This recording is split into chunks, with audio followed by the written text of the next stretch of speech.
You clicked on this video because you're in your 20s, still living with your parents, and you're craving healthy habits because of how emotionally, mentally, and possibly physically draining that situation can be. Because let's be honest, for most people, living at home is not always the cozy and supportive environment it's idealized to be. Sometimes it feels like you're caught between being a child and an adult, especially when your independence is limited, when your routine doesn't fully feel like yours, and the family dynamics you're dealing with, well, let's just say there are a lot. And if that's you, congratulations, you just clicked on the right video. Hey guys, my name is Chika and welcome back to my channel. If you're into wellness, productivity, lifestyle vlogs, and everything in between, then congrats, you just reached the perfect corner of YouTube. So if you haven't subscribed by now, that's a bit suspicious. That's a bit weird. We're influenced by social media, and social media will make us feel like we're supposed to have moved out by, let's say, 25 years old. But that's not everyone's journey. Living at home is not a sign of failure. It's a reset season, a chance to build discipline, save money, and focus on what actually matters, which is you. So here's what I've been doing to make it feel healthy, romantic, soft, and sacred.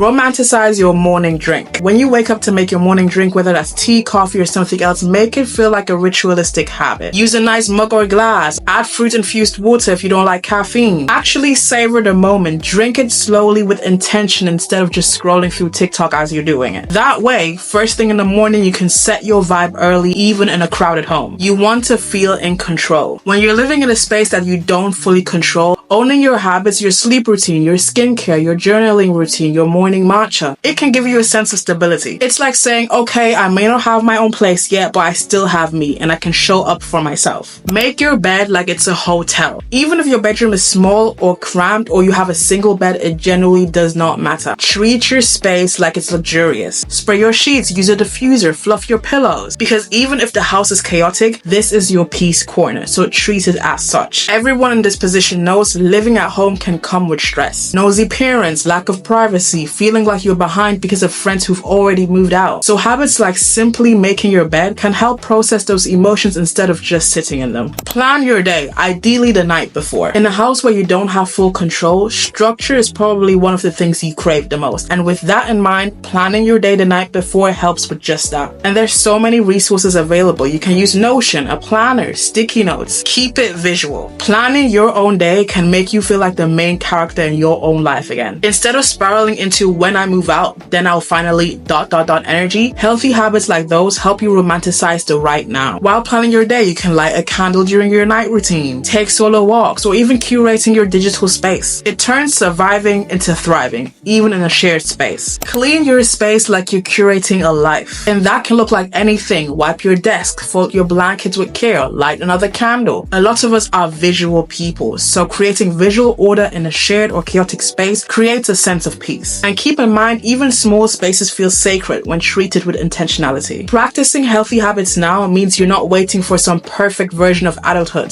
to start living well. You're becoming the person you want to be in your own next chapter, and you're starting in the one you are in right now. Engage in romantic movements, not just workouts. That can look like walking outside with your playlist, dancing in your room, stretching. Not everyone is a gym girl, and that is so okay. Movement can be so much more than just simple exercise. It can be anything. So romanticize moving your body like you're in a film, because movement is healing. And this is just one of many healthy habits, because people in their 20s who still live at home for a reason. You could be saving for money. You could be going back to school. You could be helping your family. Healthy habits keep our minds sharp and our routines productive. Ergo, we stay locked in on the goal instead of feeling ashamed or stuck. Start journaling, doing your own soft-girl reflection, or my personal favorite, praying. By journaling, you can reflect on where you are right now and where you want to be. Journal prompts could be, how am I making this season beautiful? Or what am I learning while I'm at home? Because that reframes the narrative of feeling stuck into feeling grounded. Or if you're a spiritual person, invest time with God and speaking and communicating with Him. That has been my personal go-to, and it has kept my mental peace in check. My favorite verse that I use is Matthew 6:33, but seek ye first the kingdom of God and His righteousness, and all other things will be added unto you. Have your own method of self-reflection, especially when you come from a culture where living at home comes with expectations. That can be obedience, caretaking, constantly explaining yourself. You say to yourself, I'm an adult, I'm growing, I'm not where I want to be right now, but I will be where I want to be. Set aside 1 hour a day for self-work. And that can be self-work in any regard. Study digital products, job applications, content creation, healing, anything forward-focused can be your self-work. Because even while you're living at home, it can feel like you're building towards something and not just waiting. That single hour is your level up hour, even from your parents' home. Because sometimes family environments can feel like an active minefield. Unsolicited advice, comparison to others, clashing values. Healthy habits like taking that 1 hour to yourself can help protect your nervous system. Because at the end of the day, it's not just self-care, it's self-preservation. Romanticize your meals, and this works. Start plating your food with care, and yes, even if it's just rice and beans. You can add fruit, use a tray, sit down and eat with intention and presence. Because guess what? Food can be joyful and healing, not just for survival. When you can't control where you live, controlling how you live matters even more.